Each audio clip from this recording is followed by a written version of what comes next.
Pessoal, agora que já estamos todos por aqui, a gente vai dar início, então, à palestra Industrialização no Setor Hoteleiro, com uso da madeira engenheirada, com Bruno Schnellhardt, arquiteto brasileiro, atualmente morando e trabalhando na Alemanha, em Berlim. Meu nome é Marcelo Bezerra, eu sou professor da PUC, no Departamento de Arquitetura e Urbanismo, atualmente na coordenação de graduação do DAU, do Departamento de Arquitetura e Urbanismo, e também coordeno diversos cursos de educação continuada na CCE da PUC, na área de arquitetura. E essa palestra, como também o curso que oferece essa palestra, faz parte de um movimento de novos cursos e eventos na área de arquitetura na PUC Rio. Eu vou dar breves avisos, que vão ser repetidos algumas vezes ali no chat para vocês, mas é para comunicar que essa reunião está sendo gravada e depois vai ser disponibilizada nas redes sociais da PUC, e que terá direito à declaração de participação o aluno ou aluna que estiver com inscrição confirmada no evento e preencher o formulário de presença que vai aparecer no chat aqui para vocês, do meio para o final da palestra. Tá? Essa palestra é um oferecimento do curso de extensão Construções em Madeira, Conceitos, Exemplos e Aplicações, e eu, durante o desenrolar da palestra, vou estar postando aqui para vocês, se é que o Brad, que está no nossa parte técnica aqui, dando suporte, ele já não postou para vocês o link com informações e abertura de inscrições. E, por fim, confirmando que quem quiser fazer perguntas, fique à vontade para registrá-la pelo chat e que, no final, eu vou repassá-las ao palestrante. Tá? Então, dando início então, à nossa palestra, eu gostaria de, mais uma vez, agradecer a todos e todas presentes, passar a palavra ao Bruno e desejar uma excelente palestra para todos nós. Bruno, está contigo. Obrigado, Marcelo. Primeiro, um bom dia a todos. Aqui, na verdade, boa tarde, né, da Alemanha. Obrigado por estarem aí num sábado de manhã. Sei que para alguns foi assim meio um feriado essa semana, né? Talvez alguns aí até estejam curtindo uns dias de folga, mas bom, queria desejar primeiro um bom dia. Espero que todos estejam com saúde, né, em meio a toda essa situação que a gente está vivendo hoje em dia. E bom, vou começar aqui a apresentação e fico feliz aqui com as perguntas que vocês tiverem no final. Espero que eu possa respondê-las todas.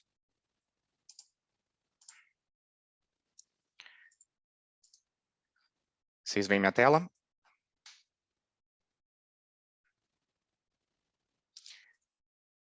Ok. Bom, sim, Bruno. Como colocado pelo Marcelo, a apresentação de hoje ela é sobre o tema de industrialização no setor hoteleiro com uso da madeira engenheirada. Essa palestra, como vocês devem ter lido no tema dela, no escopo dela, ela é um estudo de caso de um projeto que eu participei e trabalhei aqui em Berlim. Meu nome é Bruno Schnellhardt, eu sou arquiteto e urbanista brasileiro, formado na UFRJ em 2010. Tenho aí mais de 10 anos de experiência de mercado, os últimos 6 anos com bastante foco em sustentabilidade, e desde 2017 estou na Alemanha, onde vim fazer meu mestrado profissional e em seguida iniciei também experiência profissional aqui na Alemanha, trabalhando com a madeira engenheirada, foi tema da minha dissertação de mestrado aqui, e minha ocupação pelos primeiros 2 anos aqui na Alemanha. Eu, hoje em dia, além, né, desse curso aqui que está sendo promovido pela PUC, eu também leciono o curso de processo de concepção de uma casa net zero na Universidade Técnica de Berlim. Já lecionei 2 turmas com um grupo de outros colegas. E atuo atualmente como consultor em certificações ambientais internacionais e análise de ciclo de vida de edificações. Como eu disse, o tema da palestra será um estudo de caso de um projeto que eu participei, de uma empresa onde eu trabalhei nos primeiros anos aqui em Berlim. A empresa se chama MQ Real Estate, é uma startup do mercado imobiliário. Por que ela é uma startup? Né? Porque ela criou um conceito que a ideia é multiplicar esse conceito e implementar esse tipo de projeto em diversas outras localidades, espalhadas não só pela Alemanha, mas também pela Europa. E ela tem como lema, assim, nós buscamos caminhos novos e únicos, nós começamos a construir onde outros param. E essa última frase, nós começamos a construir onde os outros param, é uma frase assim que às vezes não dá para entender muito, mas que vai ser claro, vai ser explicado durante a apresentação, mas é exatamente sobre esse tema, né, de fazer uma expansão sobre uma cobertura, que esse lema aqui da MQ ele acaba representando. E o projeto que a gente vai olhar hoje é esse projeto do Hotel New Hyde, em Berlim. O New Hyde é um projeto que foi concluído em 2019, praticamente final de 2019, e ele é um projeto que tem 4.500 metros quadrados, mais ou menos, são 152 quartos. É um hotel 2 a 3 estrelas, então dentro do conceito eles se permitiram trazer um pouco dessa visão cool de Berlim, né, dessa cidade alternativa, e você vê que espalhado pela decoração existem muitos grafites, né, isso foi um conceito criado pelo próprio operador, né, do hotel, que é essa empresa. Mas é um hotel de 2, 3 estrelas, então os preços, né, de quartos são acessíveis para a população mais jovem e população que está em Berlim por poucos dias, às vezes a trabalho e precisam de um quarto confortável para poder se hospedar, né? Como eu disse, são 152 quartos. Esse hotel foi construído usando os princípios da pré-fabricação e modularização da construção. E esses quartos variam aí entre 16 até 26 metros, pegando quartos aí com 26 metros quadrados, pegando quartos com acessibilidade, né? Todos eles têm banheiro, tá? Padrão de hotel de 2, 3 estrelas e camas tamanho queen e tudo mais. Bom, os pontos que a gente vai tratar hoje, eu vou trazer um pouco do background, né, de como é o cenário na Alemanha e principalmente em Berlim, né, quais são as grandes demandas, né, de onde veio de fato esse conceito. Depois a gente vai entrar de fato no conceito desenvolvido pela MQ, que é exatamente o que a MQ vende para os investidores, né, como startup. E aí a gente vai olhar um pouco do processo de construção desse hotel, New Hyde, que era denominado Sky Park Berlim pela empresa, né? A ideia da MQ era denominar todos esses hotéis como Sky Park, e aí seria um para cada cidade. Por trás disso, obviamente, Sky Park, né? Park é estacionamento, Sky é céu. Então, exatamente usar da expansão sobre estacionamentos espalhados na cidade para poder criar espaços comerciais, foco em hoteleiros, mas também abertos a criar, por exemplo, escritórios e coisas do tipo. E por último, eu vou colocar aí alguns exemplos, né, do que tem sido feito no sistema hoteleiro, né, ou de hospedagem no geral, e algumas questões aí para se pensar num futuro, né, porque dentro de toda essa palestra a gente está falando muito também do tema sustentabilidade, em função do uso da madeira, em função da industrialização, do processo da construção, e a gente tem que, de fato, entender como a sustentabilidade ela é abordada por trás de todos esses projetos, né? Bom, então começando um pouco com o cenário, né? A Alemanha é um dos países com maior população da Europa, o maior, se não me engano, e tem aí um crescimento considerado moderado quando você olha as projeções de crescimento de população no mundo, mas assim, comparado com outros países altamente desenvolvidos, ela até tem um crescimento acima de uma determinada média. Mas não só o crescimento populacional aqui é importante, né, enfatizar, mas também o crescimento econômico, o crescimento no PIB, que na Alemanha isso também representa bastante essa questão da demanda atual, né? E junto com esse crescimento, um dos vetores, na verdade, desse crescimento populacional dos últimos anos, da última década, tem sido a imigração, né? Aqui dá para ver um gráfico onde se vê claramente que a partir dos anos de 2010, o crescimento, o percentual de imigrantes dentro da população alemã começou a ser muito mais representativo. E quando a gente pensa em imigrantes, né, a gente também pensa na questão de onde esses imigrantes estão, para onde esses imigrantes estão se deslocando.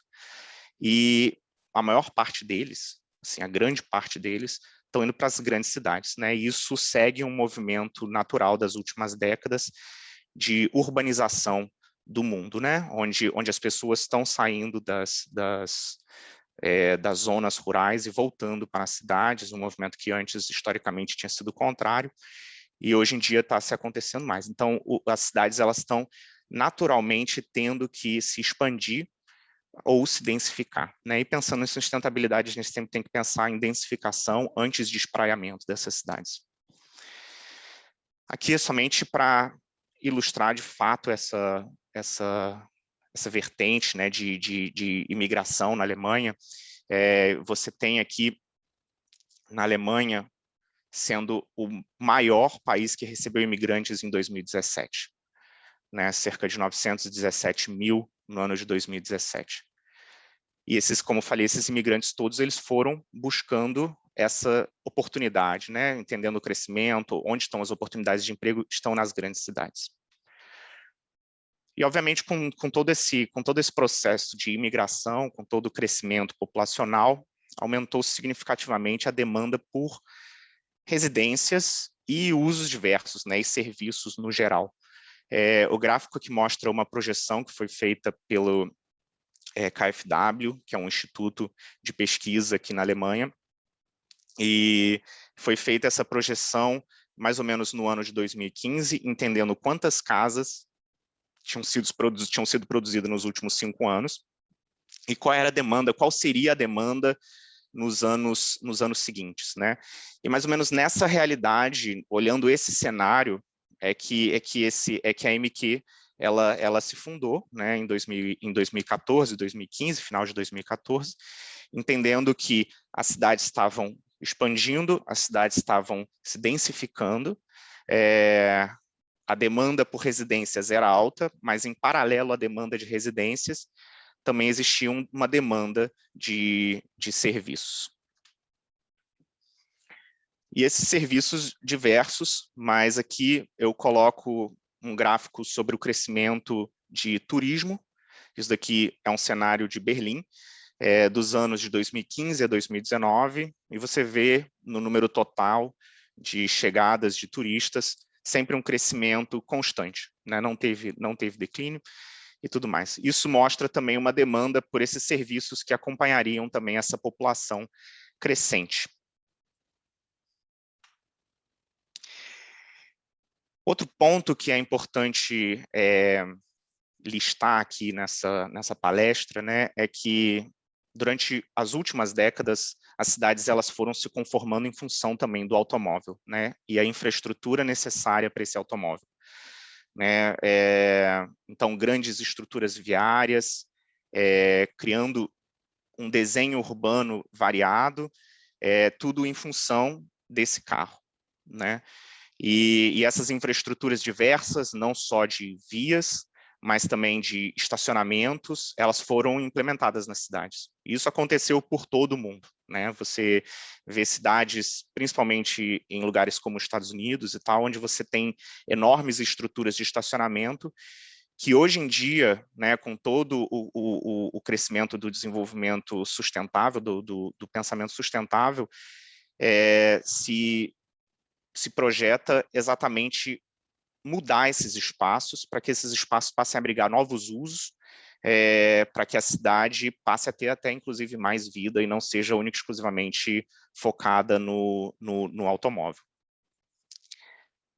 Mas é uma realidade que, na Alemanha, né, enquanto em outros países você tem números crescentes de automóveis, inclusive nas cidades, com aumento populacional e a migração, né, do campo à cidade novamente, na Alemanha é possível observar que o crescimento do registro de carros ele não acompanhou o crescimento populacional, né? No gráfico aí a gente vê que, por exemplo, o crescimento de automóveis à base de gasolina não teve crescimento nos últimos 5 anos, né? Basicamente eles cresceram num ponto, depois tiveram um declínio novamente. Na base diesel, a preocupação aí da sustentabilidade, né, da população alemã e os incentivos governamentais também para o veículo elétrico, você vê que teve um declínio do diesel e um aumento do registro de veículos híbridos ou puramente elétricos. Mas se você olha, né, o cenário em 2020, você compara com o cenário em 2015, você vê que no total não teve muita diferença no número de registros, né? Isso se dá muito em função das cidades na Alemanha serem muito, principalmente as grandes cidades, elas terem uma rede de transporte público muito forte e uma densidade também apropriada para abrigar, né, o transporte público de maneira a não ser necessário o carro, né? E aqui a gente vai entrar um pouco mais em Berlim, o estudo de caso é em Berlim, então eu vou trazer um pouco do cenário em Berlim. E Berlim, a capital alemã, né, é uma cidade-estado, é uma cidade de 3,5 milhões, então, assim, olhando realidades brasileiras, a gente nem está falando de uma cidade grande, né, mas dentro das realidades alemãs, ela é uma cidade de grande porte, né, inclusive alguns alemães consideram que ela é grande demais.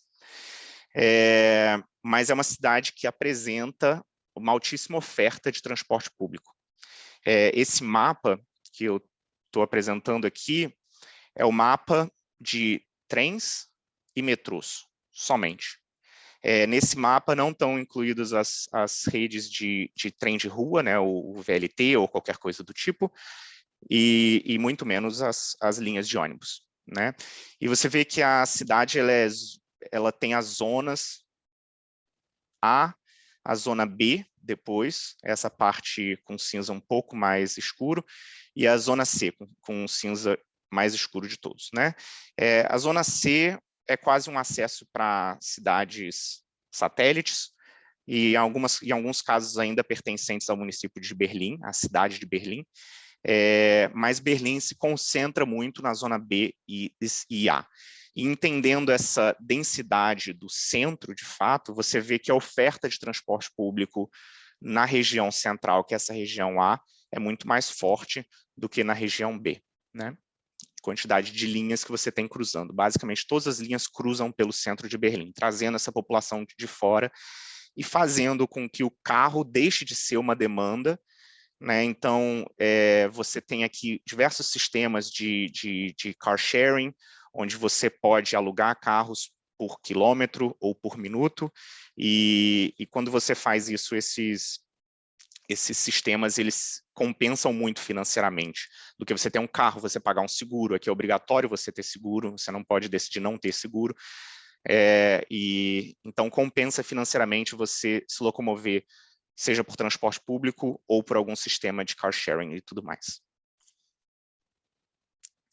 Entendendo essa necessidade de densificar a cidade, né, dentro desse desenvolvimento sustentável, desse crescimento sustentável, Berlim, assim como diversas outras cidades na Alemanha, mas aqui vamos tratar de Berlim, ela criou planos para o desenvolvimento urbano, objetivando exatamente densificar a cidade, principalmente a parte mais central dessa cidade, que é aquela zona A e um pouco da zona B.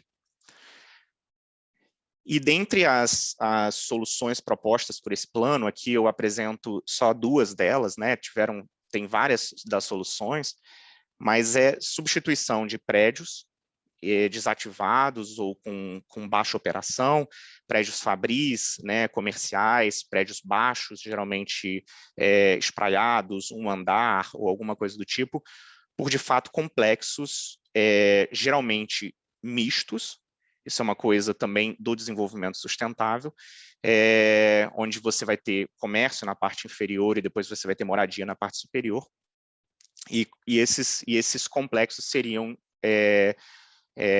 implantados nessas áreas onde esses prédios aí não tinham uso.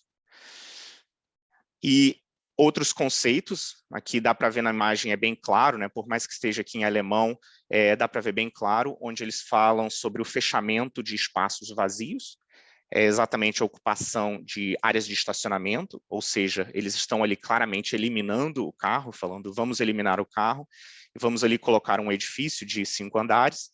Em outros casos, eles propõem essa expansão de cobertura, né, que é essa cor azul. Em outros casos, eles propõem um fechamento frontal, se aquela edificação talvez era uma empena cega, alguma coisa do tipo. Eles propõem exatamente complementar aquilo com um outro prédio na frente, né, ocupando esse espaço. E vendo muito essa questão de densificar como solução, e pensando em Berlim, uma cidade já com uma certa densidade na área central, uma das soluções que foi bastante usada, não só em Berlim, como nas grandes cidades alemãs, foi a expansão de cobertura. E essa expansão de cobertura, aqui dá para ver um projeto, né? Ela passou a ser muito atrativa por diversas questões.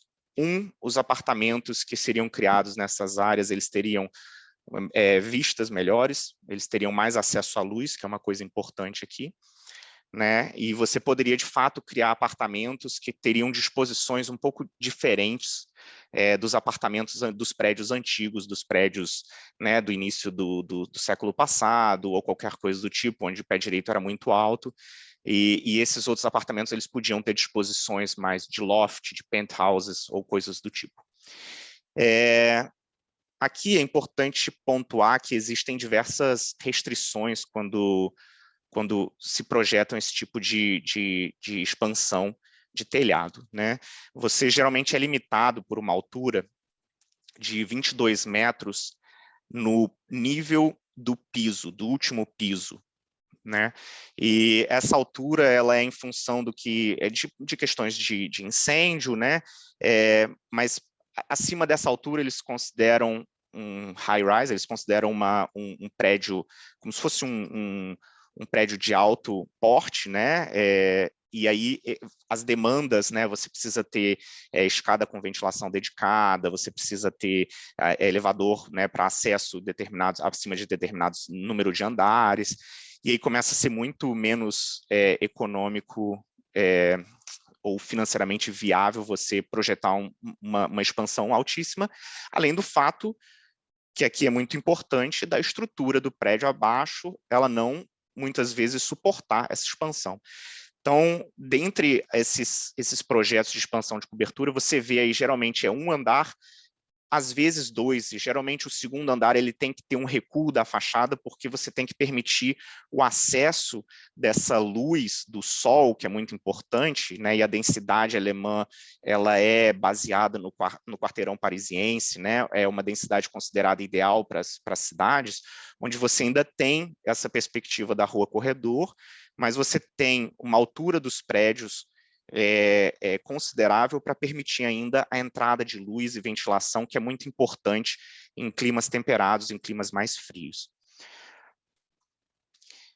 E aqui dá para entender exatamente essa questão da falta de espaço nos grandes centros, né? Você vê aqui um gráfico que compara diversas cidades na Europa com a densidade que elas têm como cidade, ou seja, a densidade na área completa da cidade, a densidade média, e a densidade na região central, que eu diria ali em Berlim é mais ou menos essa região A, né, considerada. Você vê que Berlim basicamente quase triplica a densidade nessa área central, tornando a possibilidade de novos projetos acontecerem muito pequena, né? Então, soluções inovadoras precisam de fato ser criadas, e foi tomando como base esses dados, esse cenário, que a MQ trouxe o conceito dela e como ela poderia promover esse desenvolvimento sustentável.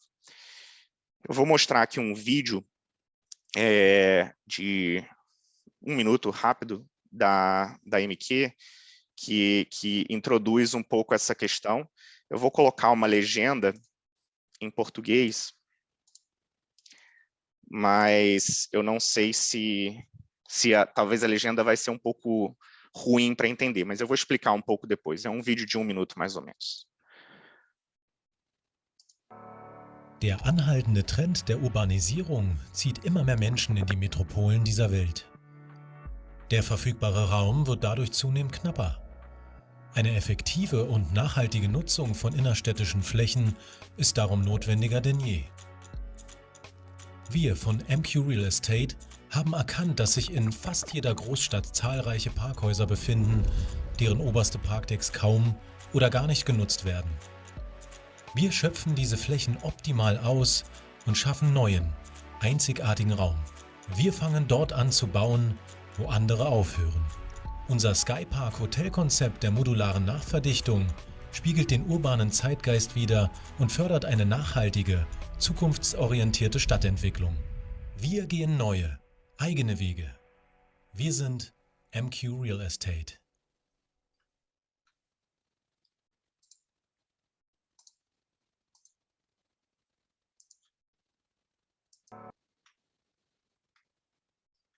Minuto. Der Bom, acho que ficou claro no vídeo o objetivo da empresa, né, quando ela trouxe esse conceito, esse vídeo antigo, acho que de 2014, quando a empresa começou, antes de assim, ter o primeiro projeto definido. E a ideia é exatamente densificar a cidade, usando de espaços de vazios urbanos, né, promovidos exatamente por essa infraestrutura necessária para o automóvel, no caso aqui estacionamentos, para se criar espaços comerciais com foco no hoteleiro. Eu vou explicar o porquê do hoteleiro, e permitir que os outros espaços ainda disponíveis nas grandes cidades fossem usados para fins mais nobres, como a residência. Então, entendendo a alta demanda residencial, né, atrelada a esses espaços vazios, MQ entendeu que vamos usar desses ambientes para criar hotel, porque é uma coisa, ou espaços de escritórios, porque é uma coisa que acaba tendo uma certa sinergia. Eu vou explicar isso mais para frente. E vamos deixar os terrenos ainda disponíveis na cidade, por mais que sejam poucos, né? E vamos deixar as expansões de cobertura, onde os arquitetos tentam trabalhar mais a liberdade do layout e tudo mais, para expansões de cunho residencial, para que esse crescimento desse projeto aqui não interfira no crescimento necessário de residências.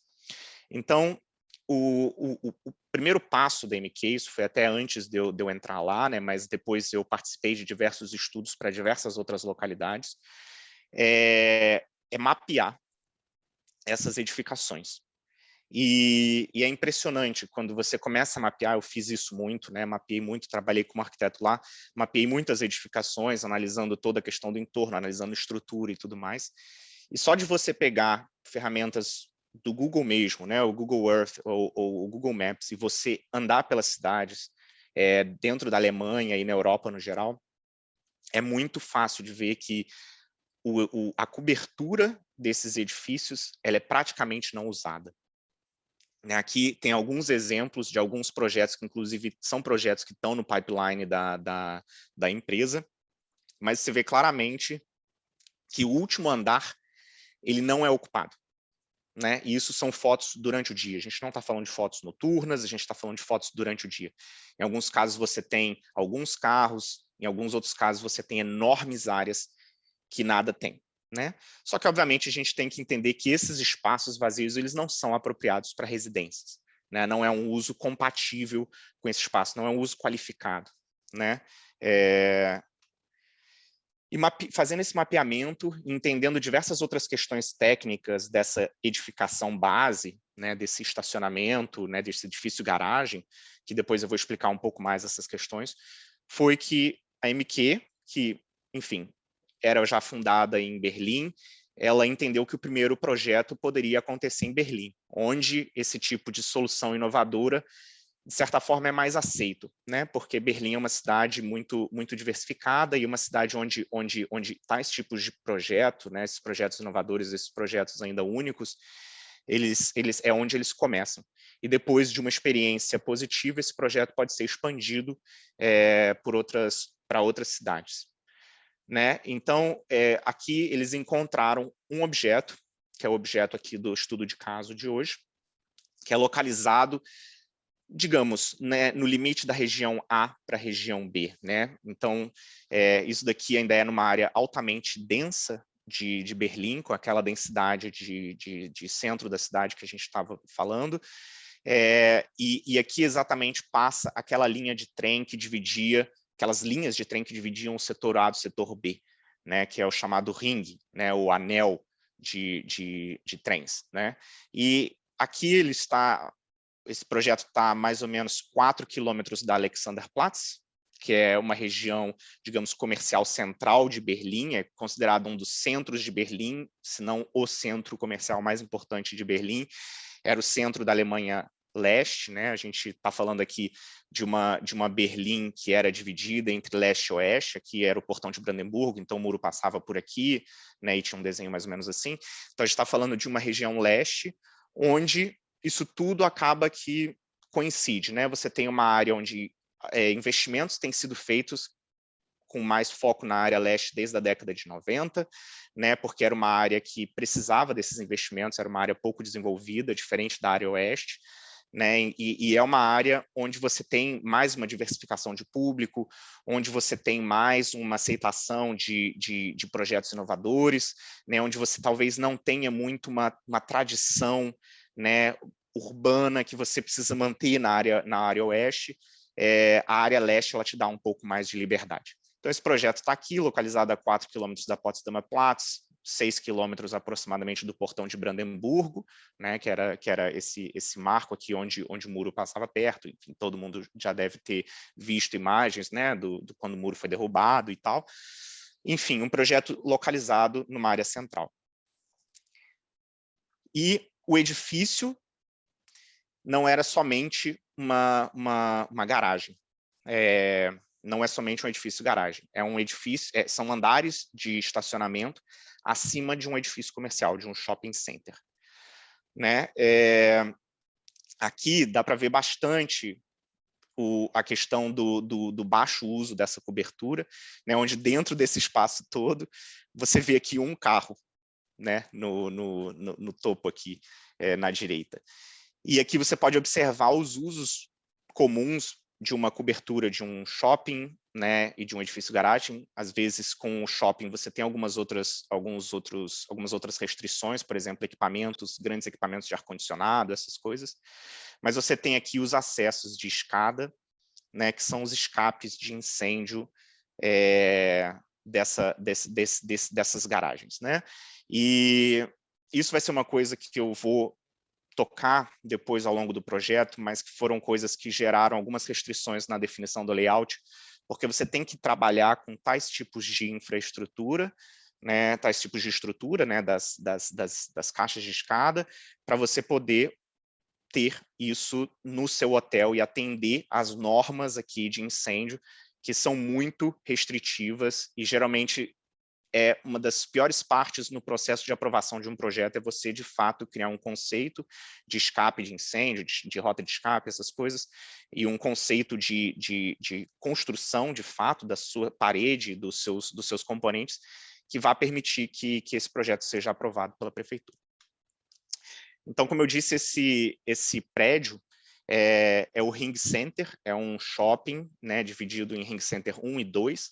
ele está dividido por uma linha de trem, né, mas são 2 prédios independentes, e no caso aqui a gente está falando o topo do Ring Center 2, onde esse projeto foi executado. Né? E é um projeto, como eu falei, onde tem uma base comercial, com lojas normais, shopping e tudo mais, e depois tem 3 andares de estacionamento mais a cobertura. Né? Então, bastante oferta de estacionamento, até para um shopping não muito grande, mas a ideia era, de fato, atender não só o shopping, mas todas as outras lojas do entorno. Né? E aqui é importante colocar um pouco dos prós e contras, né? Quando você analisa um edifício desse pensando em criar um projeto de expansão de cobertura. O interessante de você ter um hotel sobre um prédio, por exemplo, que tem também uso comercial, além de ser um edifício garagem, que vai trazer esse vazio urbano, é que existe uma sinergia forte entre os dois. Né? Você tem ali usos que se complementam, basicamente. Então, você tem uma área de hospedagem para turistas ou para pessoas que estão passando o dia na cidade, profissionais que estão precisando pernoitar, qualquer coisa do tipo.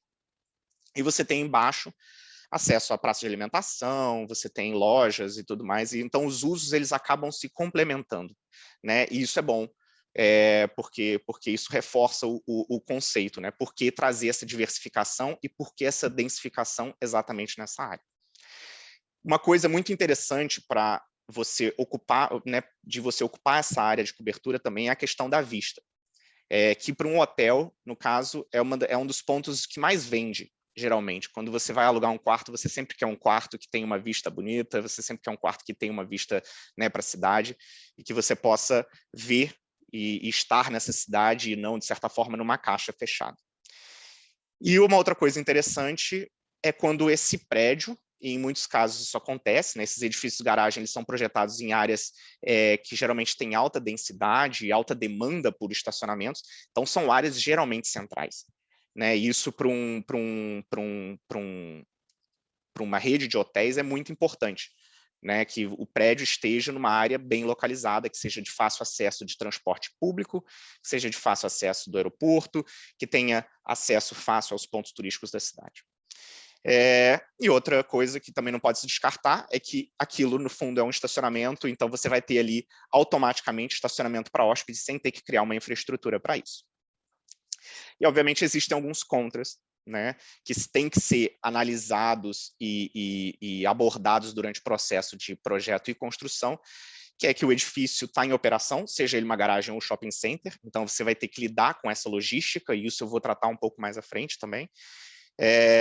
Você tem horários de funcionamento diferentes, então você tem um shopping que funciona até 9 horas da noite aqui, né? Nem, não chega tão tarde como no Brasil, e você tem um hotel que precisa ter acesso 24/7, você precisa ter um hotel que tem acesso constante, você precisa fazer, de fato, uma estrutura que tenha uma certa independência, né? E isso, obviamente, aumenta um pouco o custo.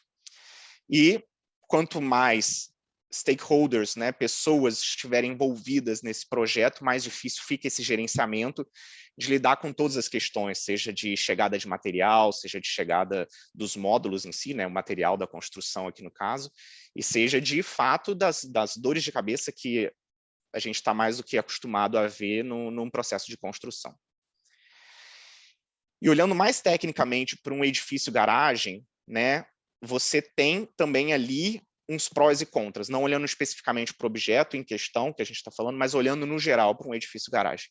Algumas coisas que tem que se considerar como positivas é que esses edifícios, a última laje, no momento que você decide ocupar aquela última laje, você está usando de uma reserva de carga que existia para o carro, para você poder colocar o seu estacionamento, né, o seu prédio, desculpa.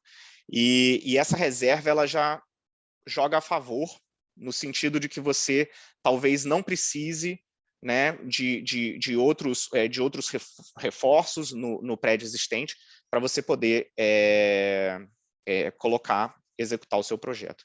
Em alguns edifícios garagens, né, aqueles que foram projetados de maneira bastante inteligente, eles já previam, no momento da execução, uma possível expansão, né, uma possível adição de andares dependendo da demanda. Né? Então, em vários momentos você tem ali pilares que estão se projetando para fora da laje e aqueles pilares são esperas para um novo andar. E nesse caso desse projeto, isso era um ponto positivo, onde o prédio já tinha uma carga prevista para um andar adicional, e colocando o nosso projeto, não foi necessário nenhum reforço da estrutura, né? Porque isso depois, obviamente, vai trazer diversos custos adicionais para a obra que tem que ser considerados. Só que pontos negativos que têm que ser pensados na execução de um projeto de expansão de cobertura num estacionamento é que as estruturas elas não se coincidem. Não é tão simples você simplesmente posicionar os módulos sobre a última laje. A última laje ela tem caimentos, né, em função de rampas de acesso, em função de propriamente caimentos para escoamento de água, e a estrutura em si ela é otimizada em função da engenharia, né, do estacionamento, do projeto que foi feito lá atrás, porque não foi pensado que aquilo deveria abrigar depois um hotel que vai ter um layout completamente diferente no topo dessa garagem.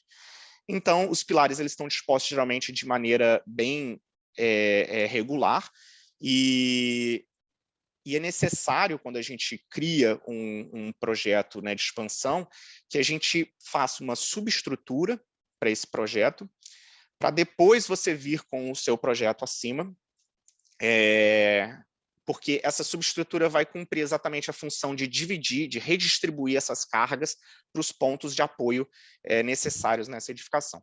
E como eu falei, os usos, né, eles têm a sinergia, mas só que eles não são exatamente os mesmos, então é muito necessário, em alguns casos, você criar de fato um acesso independente, até para ser aquele acesso de 24 horas por dia, e para ser um acesso social para o hotel, né? E esse acesso, ele geralmente é exigido pela rede dos hotéis, que esse acesso leve o hóspede diretamente do térreo para o lobby, né, no andar superior, sem ter paradas no meio. Talvez uma parada, porque o último andar antes de chegar ao andar do hotel, é o andar onde os hóspedes estacionam. Então, talvez ali seja permitido uma parada, mas que esse elevador, esses elevadores ou coisa do tipo, seja exclusivamente usado para o hotel.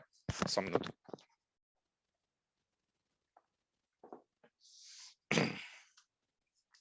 Bom, e entendendo essas restrições, né, técnicas, essas restrições da estrutura desse prédio, não só os projetos de expansão, né, daqueles residenciais que a gente viu um exemplo lá, né, colocando um andar ou outro em cima da cobertura, assim como projetos de maior porte, como é o caso aqui do projeto em questão, você sempre tem que pensar em sistemas leves, né, construções leves.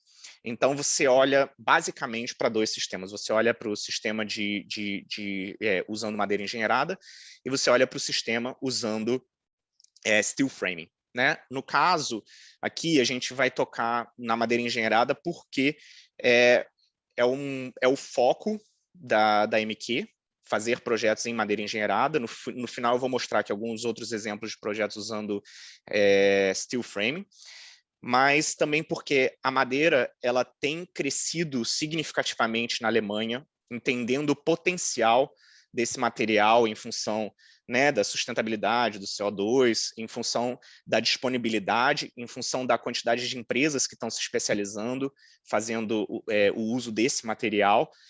E também existe aí um caráter emocional, digamos assim, que é o da madeira. Ela tem um certo afeto, né? As pessoas, elas, quando você vê aqui pesquisas, assim, as pessoas tendem a preferir projetos feitos em madeira do que projetos em concreto ou do que projetos em aço. Então, ela tem um potencial de marketing na hora de você vender um projeto. Foi o objetivo.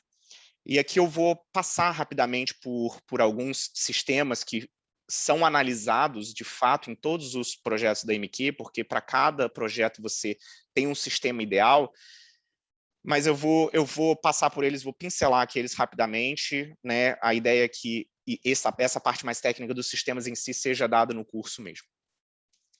Então, você tem alguns sistemas hoje em dia com o uso da madeira engenheirada, você tem esse sistema de uma estrutura de frame, né, que é uma estrutura de vigas e colunas em glulam, né, e os prédios que atingem as maiores alturas hoje, com o uso da madeira engenheirada, eles fazem uso desse tipo de sistema, e depois você vem com painéis de fechamento horizontal e vertical, né, muitas vezes o interno você usa sistemas de drywall exatamente para economia de carga e de dinheiro, e você usa painéis em madeira engenheirada ou até em Timber Concrete Composite, que é um painel bastante interessante que usa um layer de concreto sobre o painel de madeira, né, do piso.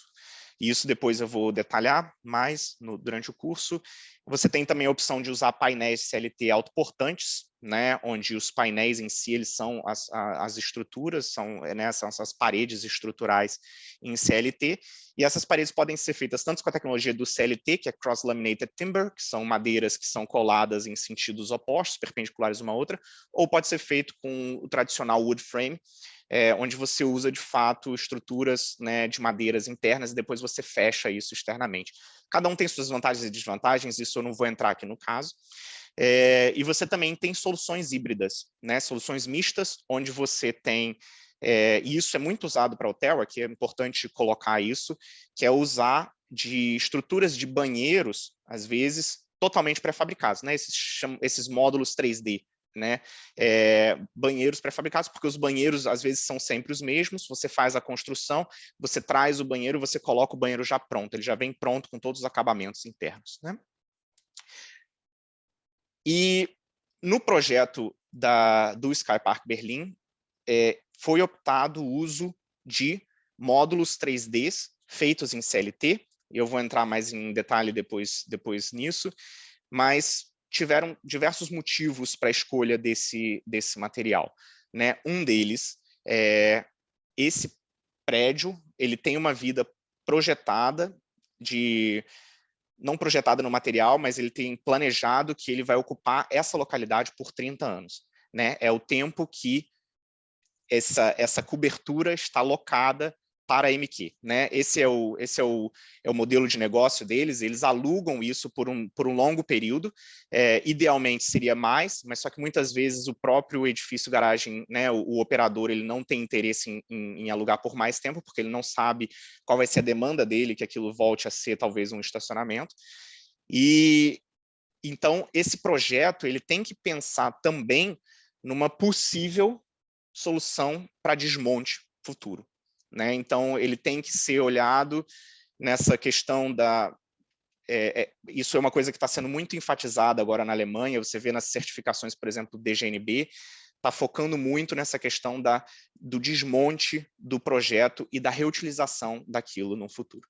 Então, a ideia inicial da MQ era, isso daqui vai ficar, talvez, aí por 25 a 30 anos, depois de um tempo, se for necessário desmontar, a gente desmonta, os módulos eles estão prontos. Esses módulos eles podem ser transportados depois para outro projeto e ser executado, porque no fundo, um hotel 2 a 3 estrelas sempre vai ter os mesmos quartos de mesmos tamanhos, né? E em função da logística in loco, né, dessa logística com um prédio em operação, que você tinha que lidar com isso, era interessante uma estrutura que você fizesse grande parte dela na fábrica e você tivesse pouco tempo de efetivamente construção em loco, né, e adaptação em loco, né? Vocês vão ver que foi o primeiro projeto, então obviamente tem alguns desafios aí, mas que no fundo foi um projeto executado muito rapidamente comparado com os padrões dentro da Alemanha. E o que eu estava falando um pouco das restrições, né, o layout, quando ele foi definido, obviamente você define pensando nos quartos, a maior parte deles possivelmente numa periferia, mas você tem problemas, restrições de tipo o sistema de ar-condicionado no meio, onde você tem que talvez ter uma distância por questão da acústica, aqui foi necessária a criação de uma parede acústica, né, isso aumentou obviamente os custos, e fazer o uso das estruturas de escadas existentes do projeto para poder fazer o escape de incêndio, né? Só que em muitas vezes, assim, essa estrutura de escadas ela não coincide com o layout que você vai ter do hotel. E é uma questão bem simples, né? No edifício garagem, você precisa de uma escada que seja acessível dentro de um raio de 50 metros, né? Para você poder aprovar essa escada. Quando você vai para um hotel, você precisa ter uma distância de 35 metros, digamos assim, percorridos de um quarto até uma porta de uma escada, que vai estar ali, de certa forma, protegida com material que seja de concreto ou qualquer coisa do tipo. Né? Como esse projeto já tinha as escadas, né, bastante altas, porque eles já estavam prevendo, né, a futura expansão e tudo mais, essas escadas davam acesso a essa cobertura, obviamente, e esse projeto era só permitido fazer um andar, porque ele chegava exatamente àquele limite de 22 metros que eu citei no início da apresentação. A solução de incêndio aqui, ela foi uma solução meio que acordada entre o órgão de aprovação e a empresa, né? Então, você vê que existem rotas externas para que a pessoa possa sair do ambiente para uma área externa, que supostamente não vai estar com chamas, para depois acessar novamente e poder entrar numa escada cumprindo as exigências, né? Mas, obviamente, esse processo de aprovação foi um processo longo. A única vantagem é que, enquanto isso tudo acontecia, os módulos eram produzidos em fábrica.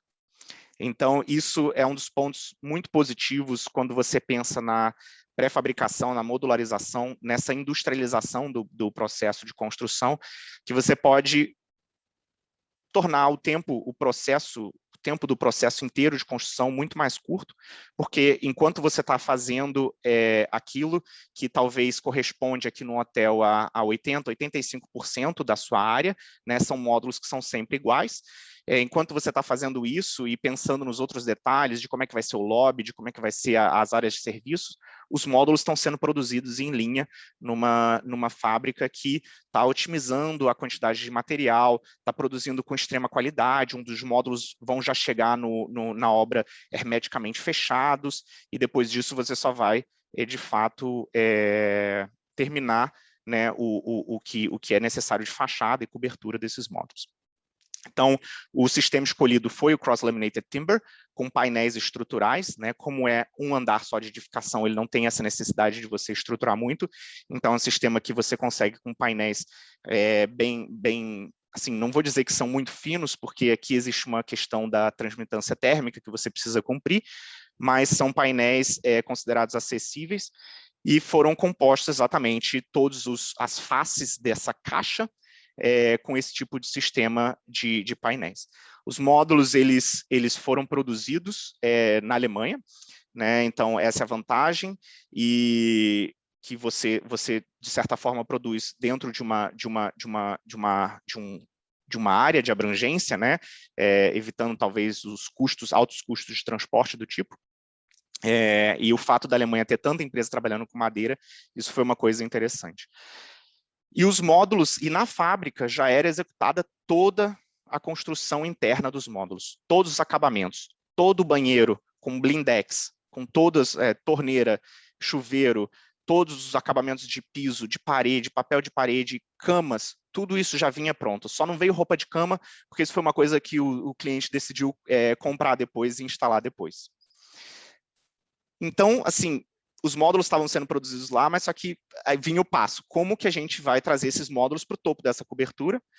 Como que a gente vai fazer essa logística dessa chegada de 152 módulos ao longo do processo de construção, de modo que interfira o menos possível no entorno e na operação desse shopping, né? Foi criado um projeto, um conceito de grua, com uma grua de grande porte, com alcance de lança de 80 metros, onde na ponta da lança ela precisava aguentar 4 toneladas, né, porque em função do módulo, com todas as coisas, e mais uma carga de segurança, ela precisava aguentar isso no pico da lança, e essa grua, ela tinha que também acessar a área de carga e descarga de materiais, porque, obviamente, você não tinha só os módulos chegando, você tinha também outros materiais que ficavam lá.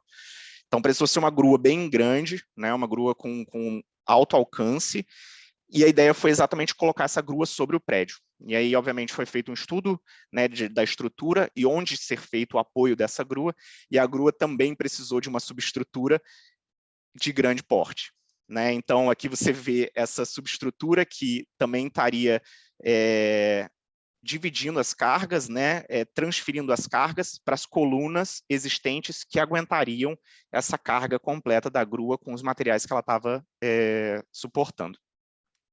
E, obviamente, foi necessário um guindaste de alto alcance para, de lá de baixo, conseguir montar a grua lá no meio da cobertura, mas essa montagem foi uma montagem feita, de certa forma, rápida.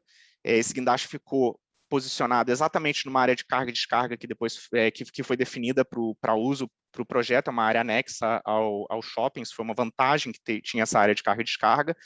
E isso daqui pode ficar aqui por um tempo provisório, só que, obviamente, não definitivo. Então, por isso a solução de usar uma grua posicionada na cobertura. Né, isso daqui é só uma imagem da grua depois de pronta, já com os módulos, né, nessa cobertura já tinha feito parte do transporte. E essa grua não só transportou os módulos, mas ela também transportou toda essa subestrutura, né, essa estrutura necessária para direcionar as cargas para os pilares existentes da edificação. Né? Essa estrutura foi executada com perfis metálicos, depois sobre esses perfis metálicos, perfis menores em madeira foram posicionados só para cumprir com a modulação dos módulos em si, né? O posicionamento dos módulos, e aqui para esse projeto foram usados só perfis aparafusados, né? Então eles são todos aparafusados, permitindo o futuro desmonte também, mas, né, um dos pontos que não conseguiu ser feito para esse projeto, né, o primeiro projeto também às vezes é complicado, mas está nos planos da MQ, é otimizar esses perfis e o tamanho desses perfis, não só em função de transporte, mas também em função de, se você tiver que desmontar e remontar ele em outro edifício garagem, será que você consegue reutilizar, mudar a paginação deles? Existe um sistema, né, talvez pensando em desenho paramétrico, você fazer estudos para trabalhar nisso? Então, isso é um dos pontos onde a MQ tem investido recentemente. E aqui uma foto desse primeiro nível de subestrutura, que é esse nível dos perfis metálicos, já com alguns módulos chegando no local. Né, você vê aqui, já tem alguns módulos espalhados pelo local. Esse daqui é um módulo central que foi usado como um protótipo, digamos assim. Ele até tem um sistema diferente, que é um sistema de wood framing, e depois eles acabaram optando pelo sistema de CLT. Né? Então, esse acabou ficando aqui como suíte de lua de mel, digamos assim, no centro do pátio, e ele tem uma área de jardim em volta, enfim, isso daqui foi uma coisa que foi executada depois.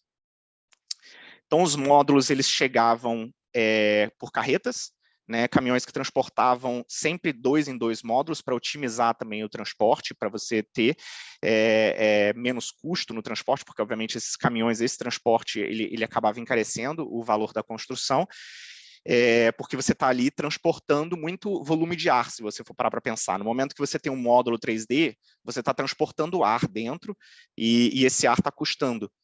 E esses módulos, eles eram delimitados, as dimensões externas eram delimitadas exatamente pelas restrições do transporte. Né, dentro da Alemanha e dentro das cidades e nas autoestradas, você tem limites laterais onde, se você ultrapassa, isso também no Brasil é assim, você começa a precisar de batedores, né, se eu não me engano o nome é esse, e de carros de suporte e de sinalizações, e esse transporte em si ele custa mais caro. Né, as empresas geralmente cobram mais se você extrapola de certas dimensões. Então, os módulos eles tinham aí até 3 metros de largura, com exceção dos módulos de acessibilidade, né, para cadeirante.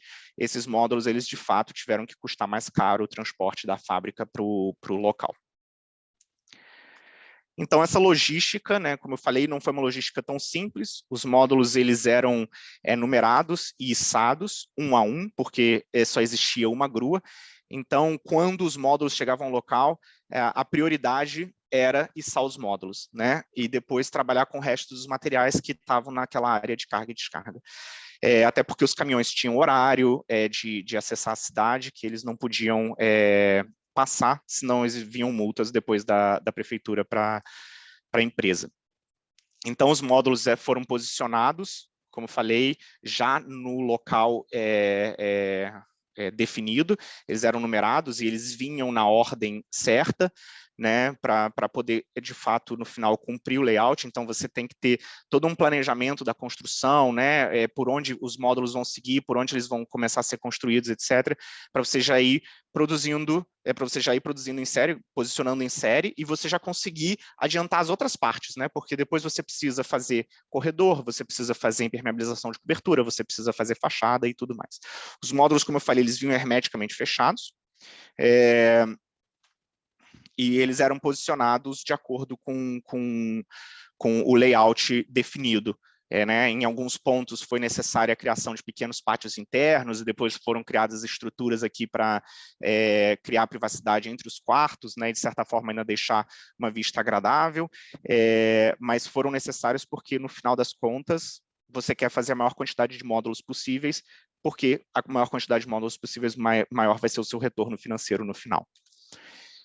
E, como eu falei, os módulos, à medida que eles eram posicionados, você vinha com os trabalhos seguintes, que era de impermeabilização de cobertura, né, fechamento dos corredores, né, acesso depois às escadas, né, então você tinha que usar peças específicas e produzir ali, e às vezes até usar de alvenaria ou qualquer coisa do tipo para poder fazer esse acesso, mas muito aqui era feito com escadas metálicas, né, sistemas leves, do tipo chapa perfurada ou qualquer coisa do tipo, e depois você vinha com a fachada por cima, completando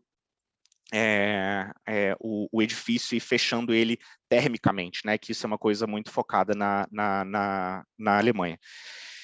Em algumas áreas, como, por exemplo, o lobby, né, e o back of house, né, as áreas de serviço de um hotel, você não consegue seguir essa estrutura modularizada, essa estrutura do módulo, né? Porque são áreas especiais e muitas vezes elas se conformam onde você já não consegue mais colocar quarto, porque primeiro o seu objetivo é colocar a maior quantidade de quartos possíveis, você define quantos metros quadrados você vai precisar de lobby, e aí você separa um espaço para ele, mas ele acaba se moldando muito em função dos quartos, porque você quer otimizar aquele espaço para a maior quantidade de quartos possíveis, né? E a área de serviço ainda pior.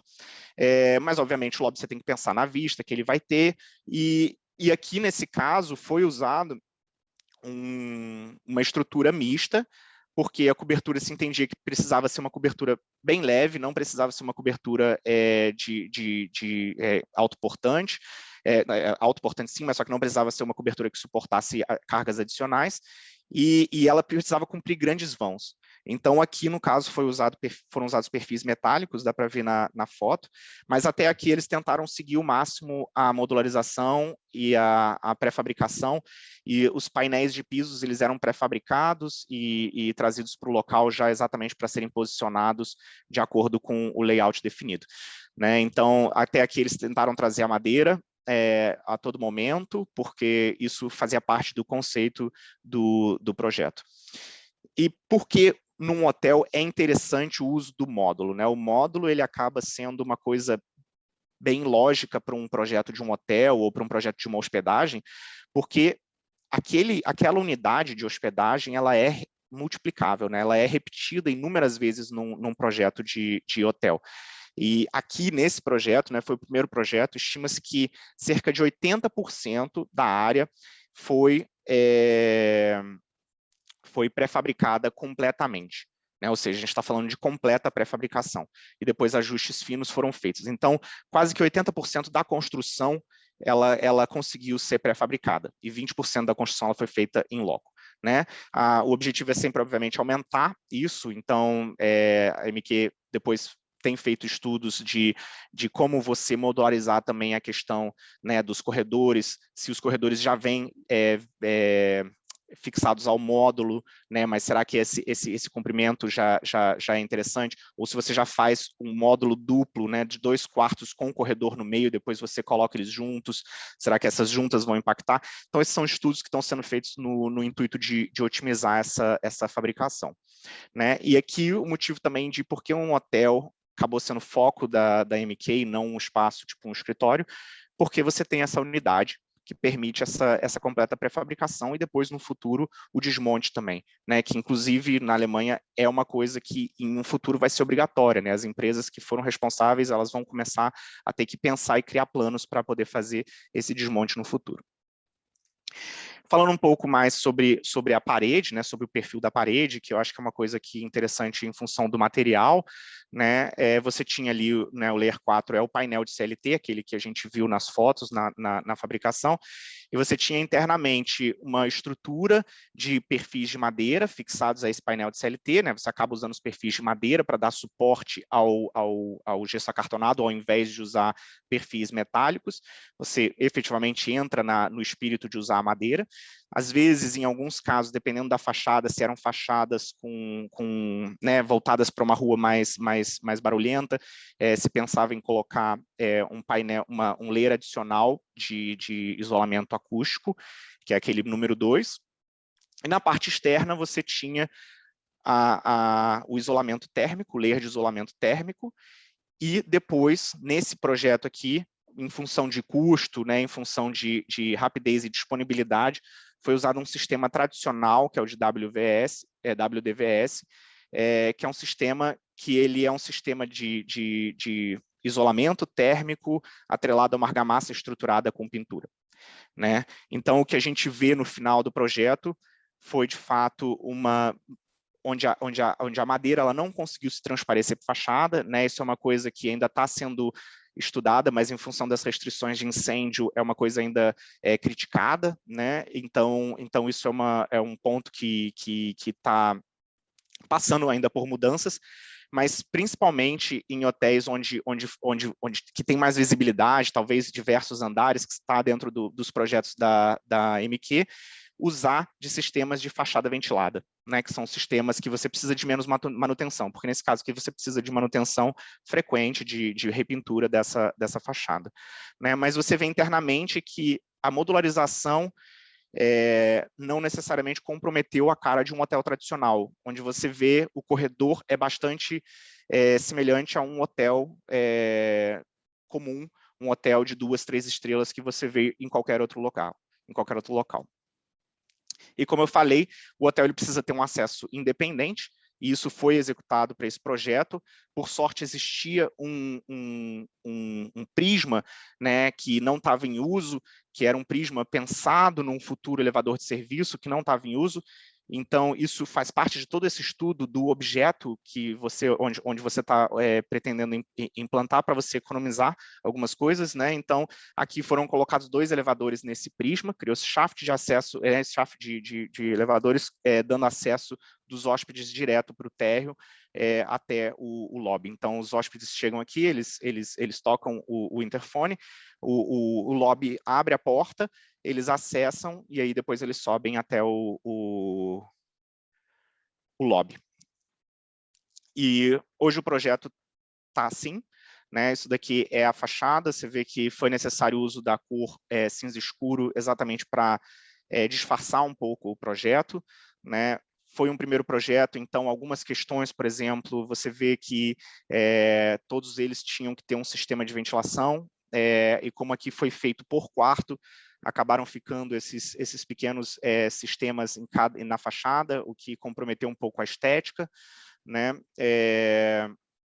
Mas que o objetivo disso é ser otimizado, né? Como era um edifício de um andar só, né? E ele era muito espraiado, ele era muito extenso, né? Um sistema de ar-condicionado aí central, ele acabaria sendo um sistema muito custoso.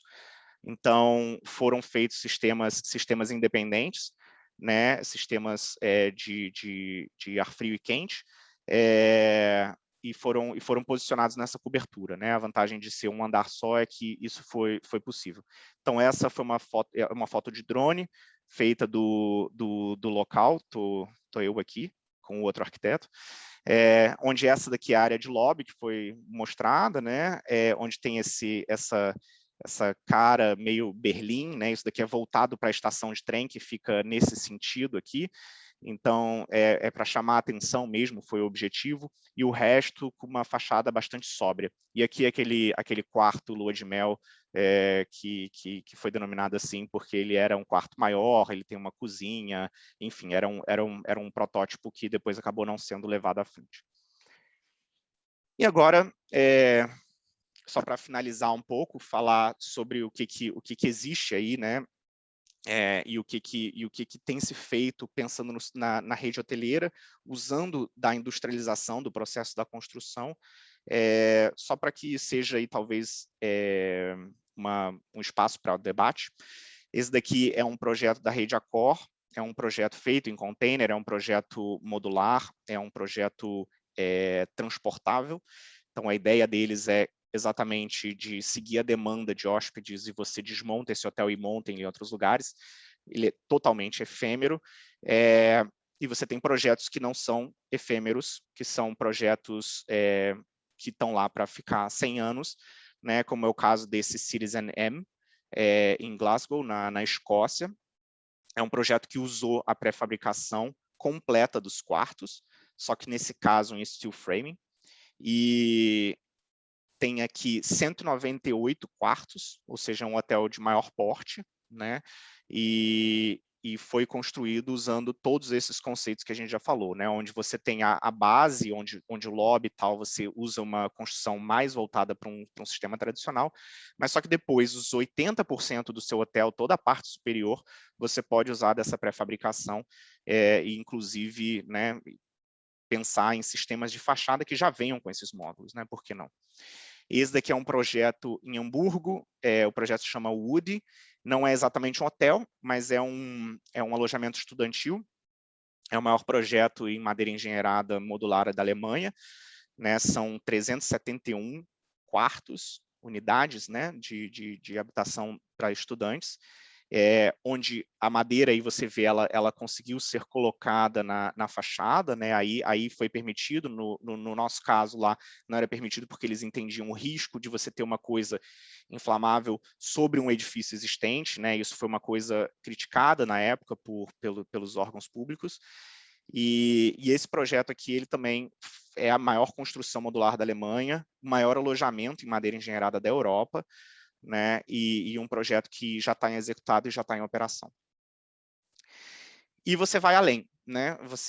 Hoje em dia, o objetivo, obviamente, é você atingir sempre maiores alturas, mostrar o potencial, né, de você pensar em modularização, como que eu consigo trabalhar com a total modularização e atingir mesmo assim alturas de prédios normais. Esse daqui é o Marriott, em Nova York, é o maior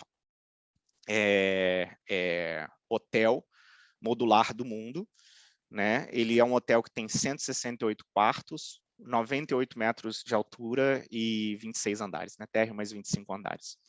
E ele também usou da industrialização no processo para fabricar todos os quartos. Só que uma coisa curiosa, né? Essa empresa até foi uma empresa que a gente já teve diversos workshops com eles, porque a gente estava estudando eles para outros projetos. É uma empresa da Polônia que constrói isso, né? Então, todos os módulos foram produzidos na fábrica na Polônia. Essa é uma foto exatamente da fábrica, né? A gente foi ao local, a gente visitou a fábrica e viu os módulos do Marriott sendo produzidos lá. E uma coisa que muito interessante, muito curiosa, é que eles usavam de materiais que eram especificados e fornecidos pelo Marriott, eram trazidos dos Estados Unidos, eram colocados, fixados, né, instalados na Polônia, e depois todos esses módulos, depois de pronto, usando também o steel frame, né, esses módulos, depois de pronto, eles eram enviados de volta para Nova York para serem instalados por navio, né? E por mais que você enviasse diversos módulos por vez, fica aí um questionamento se isso de fato é sustentável e se nesse caso a industrialização, né, no processo da construção traz de fato a sustentabilidade, né? Você está falando de altíssimos níveis de emissões de CO2 no transporte desses módulos, né, ida e vinda e tudo mais, que obviamente no final o custo compensa, senão o Marriott não estaria fazendo isso em Nova York, mas a questão é qual a pegada que esse projeto deixa. Obrigado. A gente é que agradece, Bruno, excelente palestra. Enfim, muito obrigado, muita informação, com certeza. Enfim, é uma qualidade incrível aí de dados e o projeto desenvolvido. Eu tenho já algumas perguntas aqui que foram repassadas, mais uma vez como avisado aí no chat, no início da palestra, e, obviamente, quer dizer, bastante informação de qualidade e, com certeza, muitos de vocês vão colocar as dúvidas agora. Mas, por outro lado, também, a gente sabe que quando uma palestra é muito boa, às vezes até a gente fica tão atento. Eu acho que com certeza é isso. Eu mesmo, quer dizer, fui testemunha de observar esse uso da madeira quando eu fiz meu doutorado de sanduíche em 2012, e chamou a atenção exatamente o uso da madeira e diversos argumentos que você comentou, né? Um material sustentável, enfim, uma série de aspectos. Até mesmo numa disciplina na PUC de construção sustentável, por exemplo, a gente tem um edifício de estacionamento no nosso campus e a gente estava buscando um espaço na disciplina para poder incluir, para poder executar uma horta, e foi exatamente a cobertura, uma série de fatores que a gente escolheu. É um projeto que não foi à frente, mas, enfim, foi analisado, quem sabe um dia volta à tona, quer dizer, a ideia de um telhado verde, mas ali a ideia de uma horta.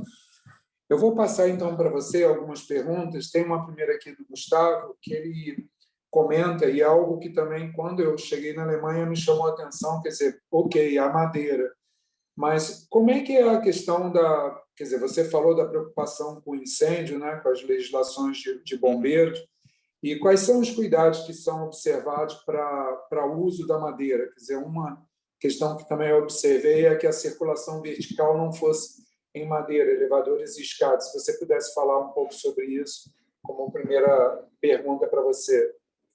Né, essa questão do incêndio, ela acaba sendo muito um ponto assim de restrição dos projetos em madeira, né? A ideia é que isso acabe, né, ficando mais e mais aceito à medida que os anos passam, em que os projetos se mostram seguros e os estudos são feitos, né, com o uso desse material, mas ainda se tem muitas restrições do tipo escadas de incêndio, elas não vão poder ser em madeira, né? Ou se elas forem em madeira, elas vão ter que ter um layer para atingir o que eles chamam de F90, que é o índice de proteção de incêndio. Né? Então, até quando você fala de grandes projetos totalmente feitos, ou não totalmente, mas feitos em madeira, né? Você vê soluções que elas são mistas, elas são soluções onde você ainda vê o concreto presente, principalmente no eixo de circulação vertical, né? E você vê o concreto às vezes presente em fundação e às vezes até num primeiro andar, numa primeira base necessária para esse projeto, né? Eu participei de um outro projeto que foi desenvolvido aqui, um projeto residencial, onde também o objetivo era usar madeira e o objetivo era pré-fabricar os módulos, os painéis, era usando painéis e não módulos completos.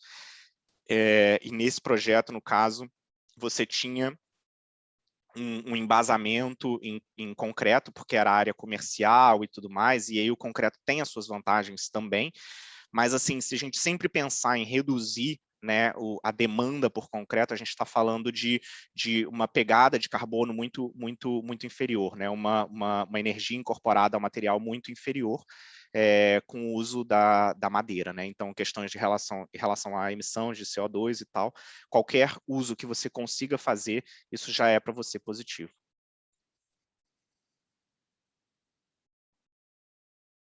Perfeito. Deixa eu seguir aqui. A distribuição de carga, falando rapidamente, a distribuição de carga, ela já não previa carros, só de curiosidade, quer dizer, entender, ela já previa carros, quer dizer, já havia uma distribuição, e você falou ali de um reforço. Uhum. Isso é especificamente para você poder acomodar um peso maior ou é uma preocupação excessiva para que não haja nenhum problema? A questão não, acontece que por mais que seja uma construção considerada leve, né, e o objetivo que a MQ tem trabalhado é sempre reduzir o peso dessa construção, então quanto mais se reduz o peso dessa construção, mais viável fica o projeto, né?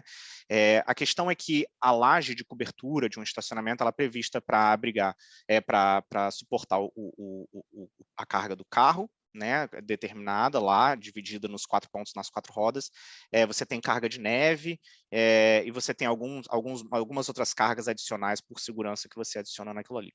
Aquela carga, ela não é suficiente para você colocar uma construção mais a carga de uso daquele hotel, né, que a gente está falando num quarto, eu acho que são 1,5 kilonewtons, e corredor também, e a gente está falando de um lobby, por exemplo, a gente está falando de uma carga de 3 kilonewtons, só de carga de uso, né? Então é necessário, de fato, desconsiderar a laje como possibilidade de suporte, até porque a laje ela tem aquelas questões, né, da inclinação e tudo mais, e é necessário que você pense em usar das colunas, né, dos elementos verticais para, de fato, distribuir essa sua carga. Em alguns projetos, né, para a gente evitar reforços de fundação e evitar reforço nessa estrutura vertical nos andares inferiores e atrapalhar, por exemplo, o uso comercial embaixo para fazer reforços estruturais, mesmo que em fibra de carbono ou qualquer coisa do tipo. Para evitar isso, uma das propostas de alguns engenheiros que consultaram a gente foi a remoção do layer de asfalto do último andar, para você poder ali ganhar em torno de 1 kilonewton a mais por metro quadrado, né? Alguma coisa assim, um pouco menos, eu acho. Mas com isso você ganharia adicional, talvez evitando o reforço da estrutura. Mas a estrutura de suporte, essa subestrutura, ela acaba sendo sempre necessária, assim. Perfeito. Deixa eu seguir aqui. A Maria Lídia, ela pergunta, com relação à modulação, ela foi realizada em função da dimensão do quarto do hotel e do transporte desse módulo? É a pergunta. Assim, como eu falei, né, as dimensões laterais do container, elas eram limitadas em função do custo de transporte. Você poderia até extrapolar, você poderia fazer um módulo com 3,5 metros, com 4 metros, né, de largura, mas só que ele custaria mais no transporte. No final, você tem que fazer a conta de quanto isso vai influenciar no seu custo final da obra, né? Porque o transporte numa construção industrializada, pré-fabricada, modularizada como essa, o transporte ele acaba representando um percentual significativo do seu custo de construção, né? Então, eles foram em função disso, mas com uma metragem mínima aceitável para um hotel 2, 3 estrelas, né? No momento que a MQ decide por um objeto num determinado local e ela faz um estudo de viabilidade e aquele objeto ele pode ser implementado, ela vai em busca de empresas do setor hoteleiro para oferecer aquele objeto, né? E fala, olha, você tem interesse nisso, é um objeto de tantos quartos, aqui, blá, blá, blá.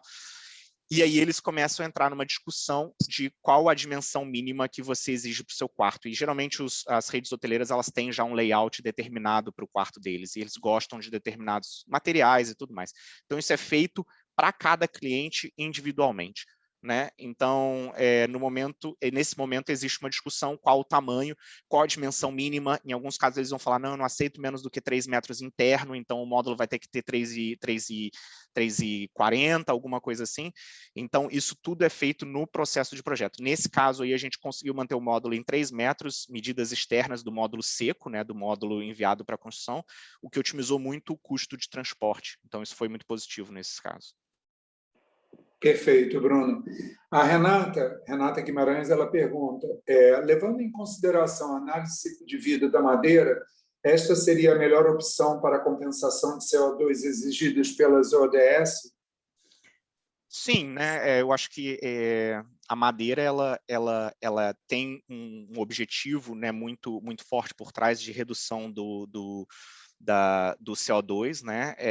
Você tem a madeira como um material que desde o seu plantio, né, ele está absorvendo CO2, né? Então isso é importante, né? Aquele material desde a sua produção, desde o início da sua produção, ele está compensando CO2, né? Então, obviamente, isso é uma coisa assim muito interessante para pensar futuramente, porque na Alemanha, a partir do ano que vem, já começa a se cobrar taxa de carbono das edificações novas, né? Mas a taxa de carbono, no caso aí, ela está focada na energia, primeiramente, mas o objetivo deles é, de fato, depois começar a cobrar taxa de carbono sobre materiais investidos em novos projetos e tal. Então o uso da madeira ele pode ajudar muito na redução desse custo no objetivo final da Alemanha de trabalhar com a sustentabilidade, né? Desde os materiais até a questão da matriz energética. E aí eu trago até um ponto interessante, onde meio que uma questão ainda um pouco sigilosa, mas que a MQ está fazendo estudos com uma empresa, com uma madeira que cresce 2 vezes mais rápido do que o tradicional, do que a tradicional madeira usada, né, na execução de painéis CLT, e uma madeira muito mais leve.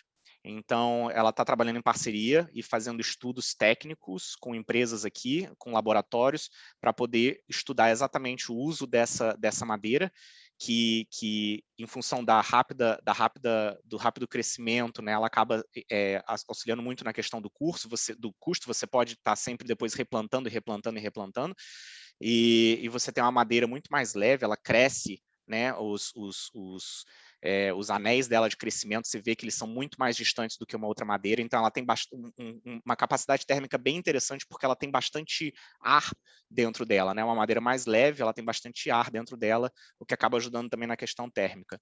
E eles têm feito estudos com uma empresa, que eu não posso falar o nome, mas para buscar exatamente essa solução, montar uma parceria.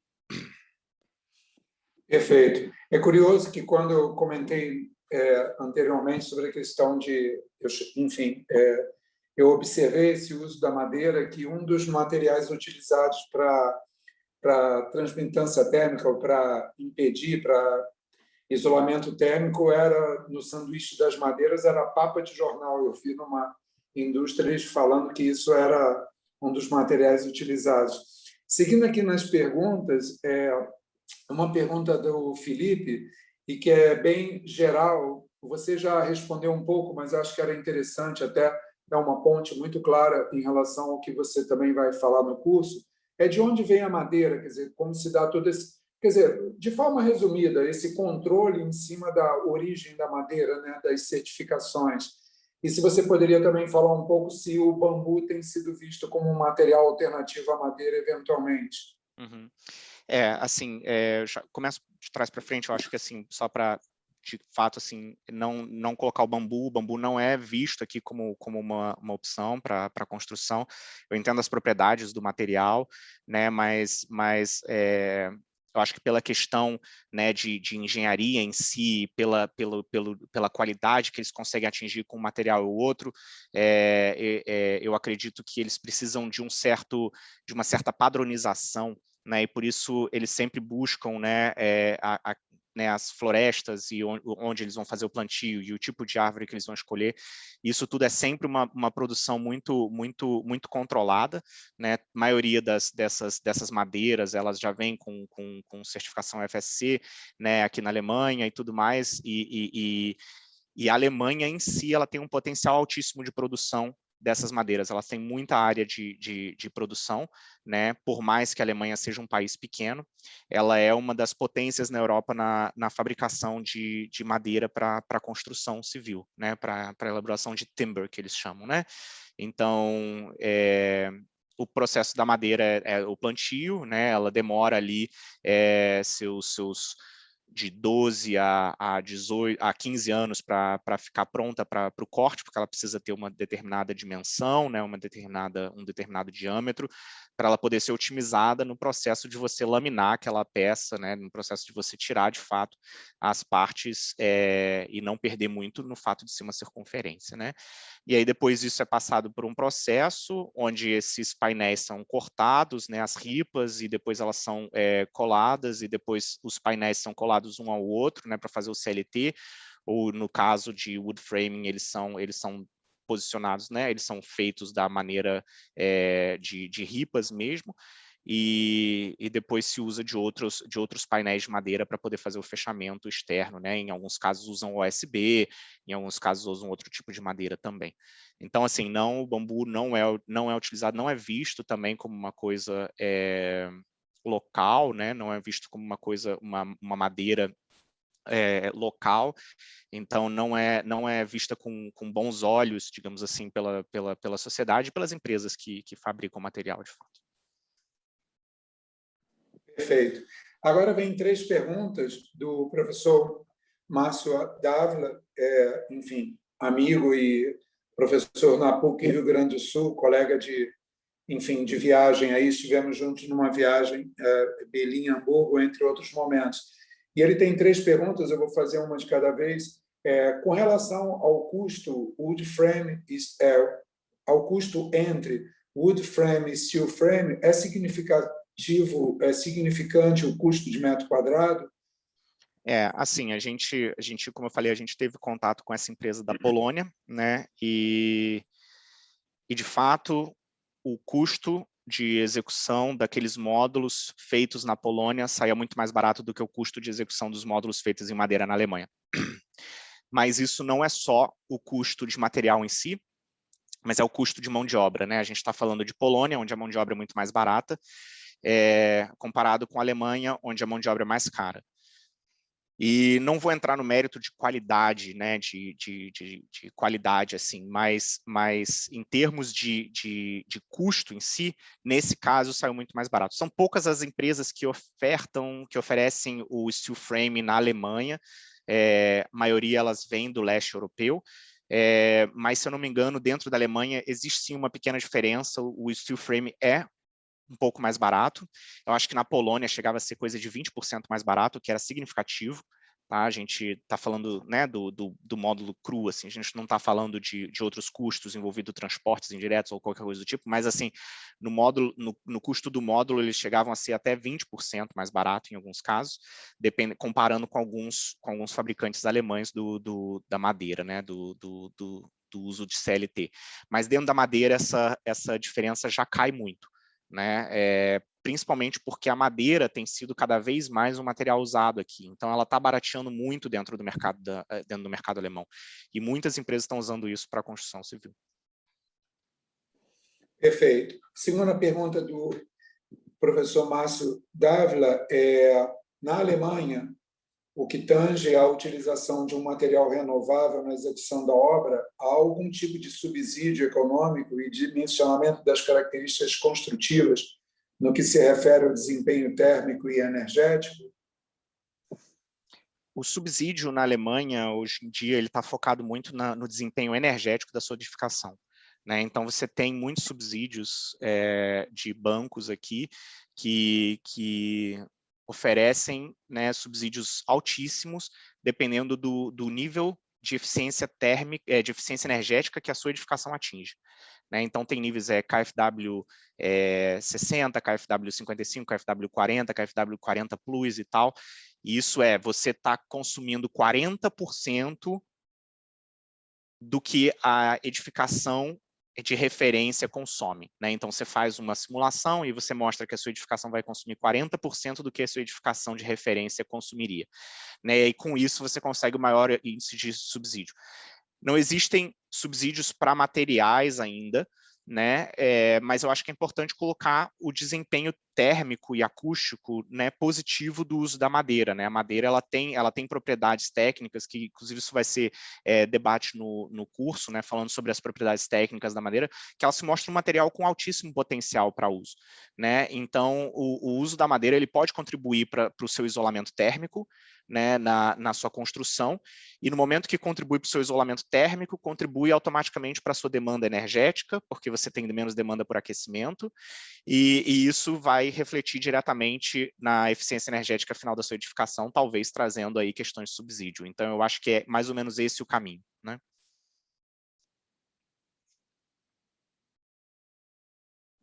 Perfeito.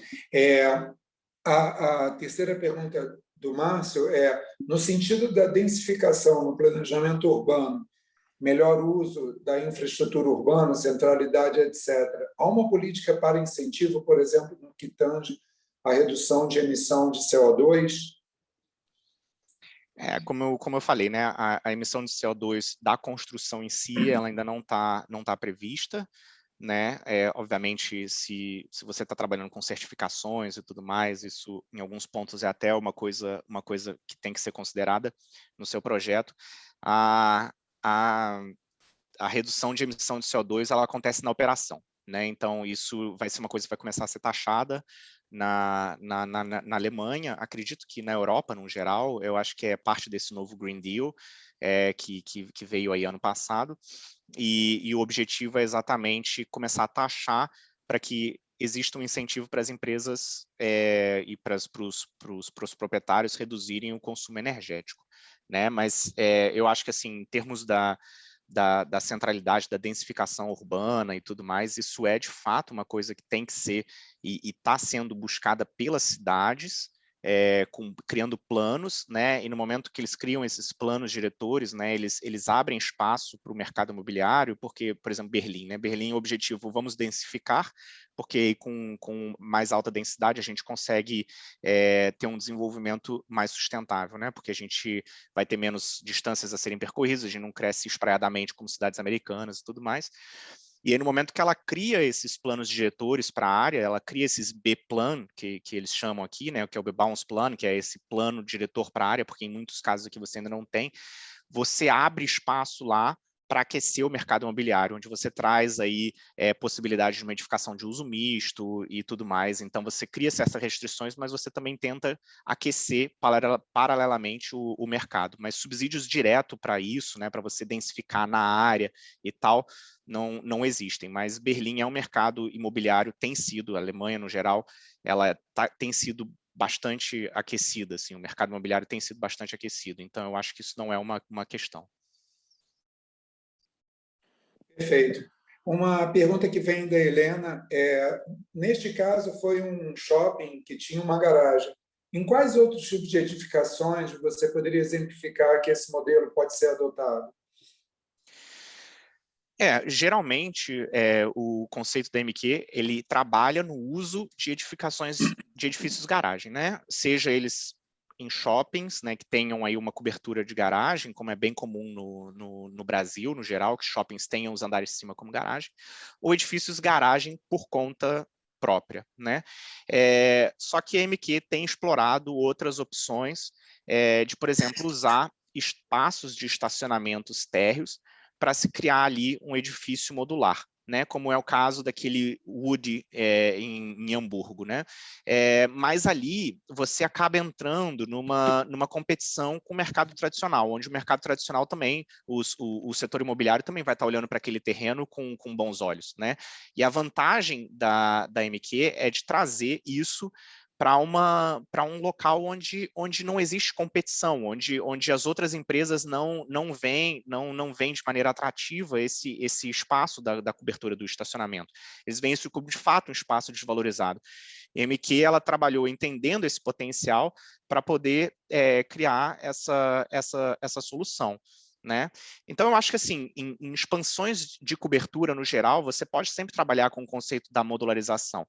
A única questão que tem que ser considerada é se a modularização, né, se essa modularização de criar o módulo 3D pré-fabricado total, se ela é interessante, porque você aumenta, isso vai ser até mais detalhado no curso, mas você aumenta a carga, o peso da sua edificação, porque você está sempre, quando você cria os módulos, você está sempre criando paredes duplas, né? Os módulos eles vêm hermeticamente fechados, mas você está sempre ali criando paredes duplas. Então, onde seria necessário uma só parede, e talvez essa parede poderia ser uma parede drywall normal, com um bom desempenho acústico entre os quartos, você está ali criando uma parede que é uma parede estrutural autoportante para aquele cômodo, né? Então, você tem que sempre trabalhar, isso foi até objeto da minha tese de mestrado, você tem que trabalhar para cada projeto especificamente entender quais são as vantagens e as desvantagens de cada sistema, né? E no caso ali, para minha tese de mestrado, eu montei uma matrix que ajudaria exatamente a empresas definirem qual sistema melhor para cada uma das características, seja transporte, seja o local, né? Como é a edificação, como é o acesso, enfim, todas essas questões, né? Reserva de carga e tudo mais. Então, assim, eu vejo a modularização como possível para ser colocada em qualquer tipo de terreno. Né, você vê o projeto de Hamburgo foi num terreno normal, num terreno vazio. O projeto do Citizen Nam também. Né? Sempre que você objetiva reduzir talvez o tempo de construção no local, eu acho que a construção modular pré-fabricada, ela tem suas vantagens. Perfeito, Bruno.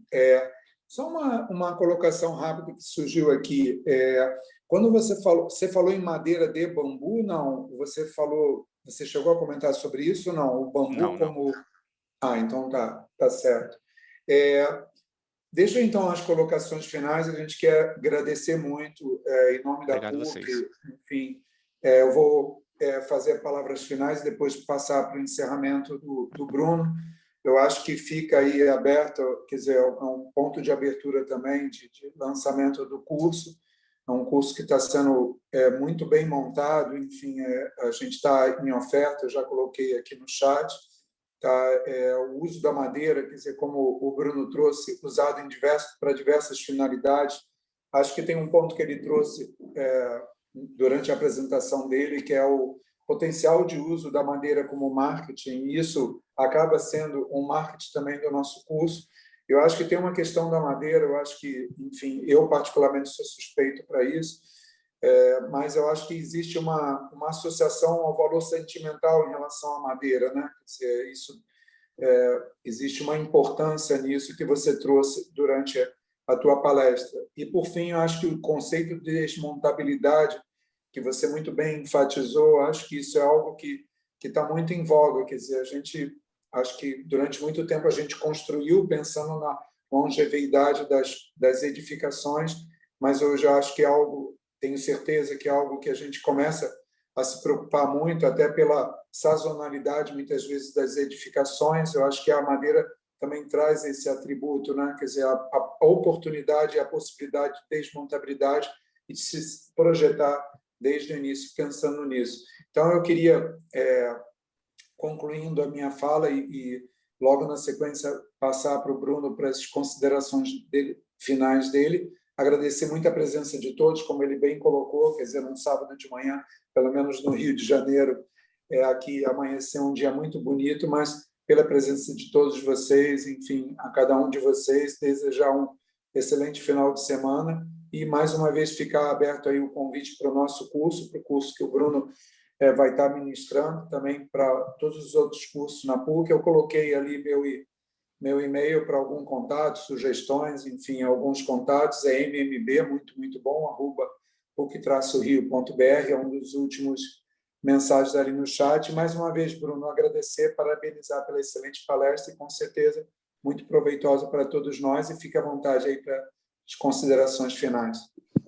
Bom, não vou me alongar aqui muito, eu só queria agradecer Marcelo, toda a equipe da PUC pelo suporte aí, pela oportunidade também.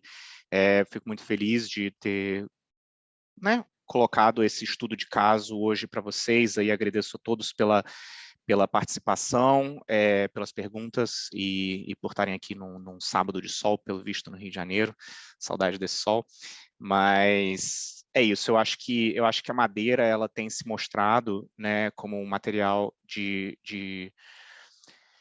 extremo potencial, né, um material que tem características físicas muito promissoras para o mercado, para a construção civil, traz muito a questão da sustentabilidade à tona também. E, como o Marcelo falou, é um material que tem essa ligação sentimental, né? Se você for pensar nas primeiras residências, que é a coisa mais nobre que você possa ter na arquitetura, as primeiras residências elas eram feitas madeira, né, e pedra ou qualquer coisa do tipo. Então, você trabalhava sempre com esses materiais naturais, esses materiais extraídos do solo, esses materiais plantados para você poder fazer isso. A madeira esteve sempre presente na construção civil, né? E é fato que o concreto tem seus benefícios, mas que o concreto ele joga contra no time. Aí, se a gente está falando, né, de um desenvolvimento sustentável, ele joga bastante contra, né, por mais que existam soluções aí hoje em dia para redução de emissão de concreto também. Mas eu acho que é isso. A madeira ela tem um potencial enorme, ela tem características técnicas muito promissoras. Eu vou ficar assim eu estou animado para passar essas informações, porque eu vejo a madeira de fato como material para o futuro, e pensando, né, na madeira engenheirada, já existem algumas empresas no Brasil que estão trabalhando com isso, algumas empresas trabalham com a pré-fabricação, com a modularização e tudo mais, e eu acho que ainda é um mercado que vai crescer muito no Brasil, e o Brasil tem um potencial enorme para trabalhar o ciclo da madeira completo, né, do início ao fim. Então, fica aqui meu agradecimento a todos, principalmente você, Marcelo, pela oportunidade, e um bom final de semana para vocês.